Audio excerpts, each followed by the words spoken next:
Man, after the way they sent John Dutton out, I would not expect anybody to have a death that stupid. Well, I stand corrected.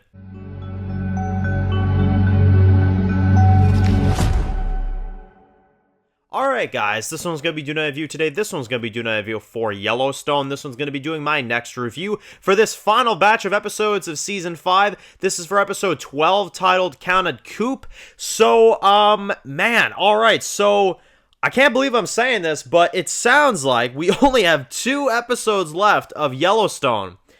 And I am just at such a what the hell are they going to do type of position. I mean, like, there is no way there are only 2 episodes left of this show. I'm sorry, like, I don't know if this is a good or bad thing when I say this, but how on earth are they going to be able to end this show in 2 episodes?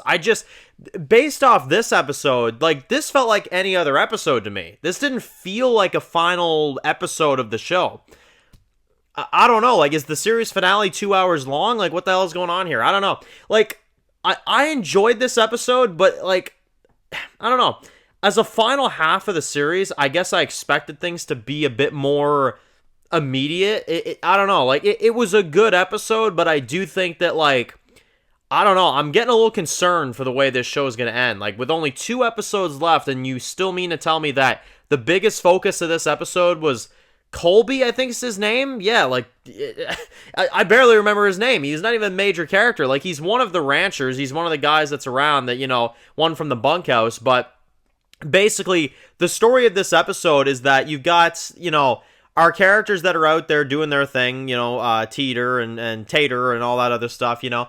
And anyway, they're kind of out there doing their thing, and you've got Rip and Beth, they're trying to figure everything out. You've got Kayce, he's trying to, you know, catch the son of bitches that did this whole thing now that he knows that, you know, for sure that his dad was murdered, that it wasn't a suicide. And I don't know, like, this episode was good, but it all was just, you know, conversations about what they're going to do next and how they're going to do it and stuff, and not a lot really happened, like, in terms of, like, them actually getting stuff done. I'd say the best moment of this episode is at the end where you had Kayce that left, and he decided, like, with all the phone calls he's getting, that he's going to, you know, go in there and take care of this himself, and he, you know, basically catches this guy that put the hit out, you know, to begin with on John Dutton and his father, and of course, he kind of finds him at, like, this, like, soccer thing or whatever that he's, you know, going to with his daughter, right? And he's like the coach or whatever of this soccer game, right? And, you know, he gets in his car and his daughter gets in the back, and then boom, there comes Kayce, right? With the freaking, like, gun, and he's got, like, the hoodie on and stuff like that, and he's like, yeah, you got my father killed, you know what I'm saying? And he gave him a very, very scary and intimidating warning. I mean, like I've said before, Kayce is my favorite character of this show. He is so good. He always just has some kind of way to get through something, you know what I'm saying? And I loved him intimidating that guy. It was intense, you know, because he held a little girl at gunpoint, but he said, he was like, yeah, good luck explaining this to your wife, you know? And he's like, yeah, your kid should be scared, you know what I'm saying? Like, because of the shit that you do to people, you know? So I was kind of surprised that he didn't kill him, although to be fair, his daughter was there, so I'm not sure Kayce wants to go down that type of route. But Mo picks him up right after. He picks him up in the truck, and he's like, yeah, so how'd he respond? And he's like, well, you know, it looks like it worked. And he's like, yeah, well, did you do, you know, counted Coup or whatever? And he's like, yeah. And he's like, well, it worked then. So yeah, no, that was a great scene. That was a great scene. That's the best scene of the episode for me. But the rest of the episode is just about this one thing that happened where you've got, you know, Colby, he's doing his thing, he's going around, you know, doing the ranching and stuff, and then you got this horse that's inside this, you know, thing, right, and you've got Carter that goes in, and he's kind of like, oh yeah, like, you know, oh yeah, I'm in trouble, can you please help me? So he steps in, and then he gets kicked down by this horse, and then next thing you know, they walk in, and he's dead, and now they got to phone Teeter and say, hey, look, your boyfriend's dead, and then you had her reaction, and I was like, okay, this is fine, but I was like, third last episode of the show, really? Also, his death was stupid. I'm sorry. Can I be the only one to say, I thought his death was ridiculously stupid. Like, it felt very, like, okay, like, I mean, I never was really big on his character anyway, no offense to him, like, for a third last episode, I really didn't care, like, I'm sorry. Like, I don't even barely know his character. He always just kind of was there, and then he kind of just never did anything. He was always just the guy that dated Teeter, and that's basically all he was. Like, I don't know. Like, like, you got Ryan sitting there saying, like, oh, yeah, like, the death of my best friend. I'm like, okay, maybe to you, but, like, to the viewers, like, I'm like, I don't know. I'm probably going to get hate for this, but I did not give a shit about his death. I didn't care for it. I didn't like the execution. It was just dumb to me. And then you got Carter that blames himself, which that I liked. I liked that he felt the responsibility, because he went in there and helped him and stuff. And, Beth kind of said, she's like, look, wasn't your fault, You could say that you would have died if he didn't step in there, you know what I mean? Rip doesn't blame him, she doesn't blame him, so nobody blames him, right?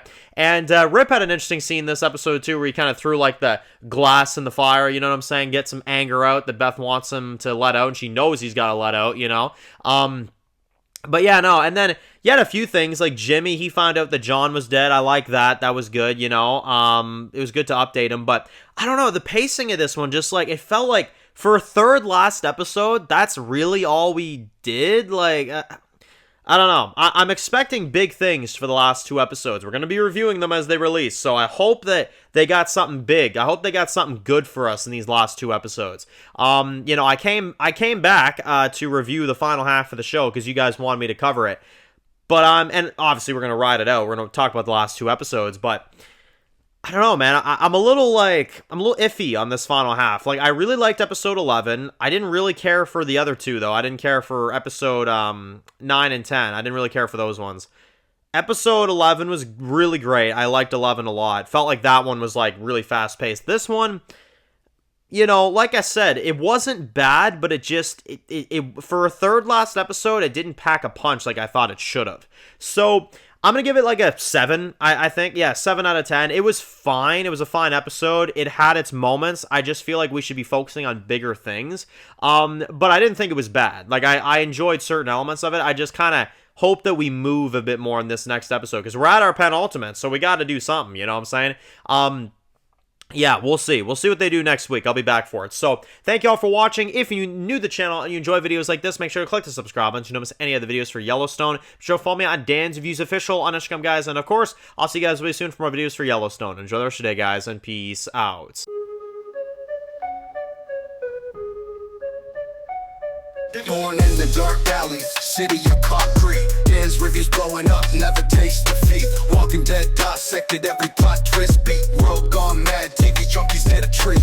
Typing up scripts, marathon through the night. His opinions hit harder than a street fight scene. Every episode, brain sharper than a knife. He's the beacon of critique, shedding TV light.